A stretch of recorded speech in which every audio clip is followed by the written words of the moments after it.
السلام عليكم ورحمة الله وبركاته. الحمد لله رب العالمين، والصلاة والسلام على أشرف الأنبياء والمرسلين محمد وعلى آله وصحبه أجمعين، وبعد. قال الله تعالى في القرآن المجيد والفرقان الحميد: أعوذ بالله من الشيطان الرجيم، بسم الله الرحمن الرحيم. رب اشرح لي صدري ويسر لي أمري واحلل عقدة من لساني يفقه قولي. سلسلہ احادیث الصحیحہ جو امام ناصر الدین البانی رحمہ اللہ کی تالیف ہے، اس کی حدیث ہم پڑھنے جا رہے ہیں۔ باب ہے المواخات بین المہاجرین انفسہم، مہاجرین کا آپس میں بھائی چارہ۔ عن انس قال آخى صلی اللہ علیہ وسلم بین الزبیر و بین عبد اللہ بن مسعود رضی اللہ عنہم۔ الصحیحہ حدیث نمبر 3166۔ انس رضی اللہ عنہ سے روایت ہے، کہتے ہیں کہ آپ نے زبیر اور عبداللہ بن مسعود رضی اللہ عنہما کے درمیان آخا یعنی کیا کرایا؟ اخوت اور بھائی چارگی کرایا، بھائی چارگی کا رشتہ آپس میں کرایا۔ تو یہ جو مواخات ہے، یہ جو بھائی چارگی ہے، اس سے مراد پہلا بھائی چارہ ہے۔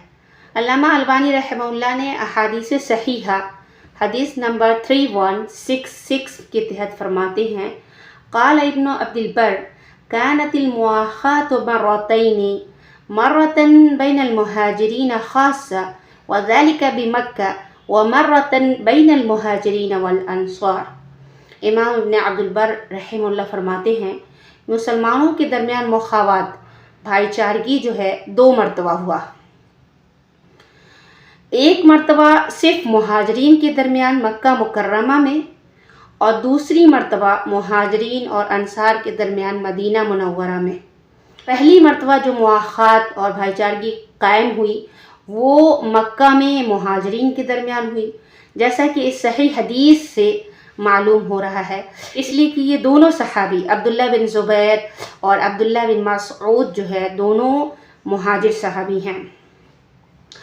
حافظ ابن حجر رحمہ اللہ فرماتے ہیں کہ زبیر بن عوام عشرہ مبشرہ میں سے ہیں، غزوہ بدر کے علاوہ دیگر غزوات میں بھی شریک ہوئے۔ وہاجر الہجرتین، اور انہوں نے 2 مرتبہ ہجرت کی، ایک مرتبہ حبشہ کی طرف اور دوسری مرتبہ مدینہ کی طرف۔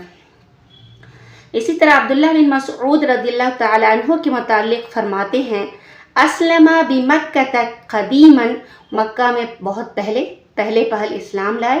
وہاجر الہجرتین، اور 2 بار انہوں نے ہجرت کی۔ وشہد بدرا والمشاہد کلها، اور بدر میں اور اس کے علاوہ جتنے بھی غزوات ہیں، جتنی بھی لڑائیاں ہوئیں، ان تمام میں شہید ہوئے۔ تو اس سے پتہ چلتا ہے کہ مواخات اور بھائی چارگی جو ہے نبی صلی اللہ علیہ وسلم نے 2 مرتبہ کرائی، ایک مرتبہ مکہ میں اور دوسری مرتبہ مدینہ میں۔ السلام علیکم ورحمۃ اللہ وبرکاتہ۔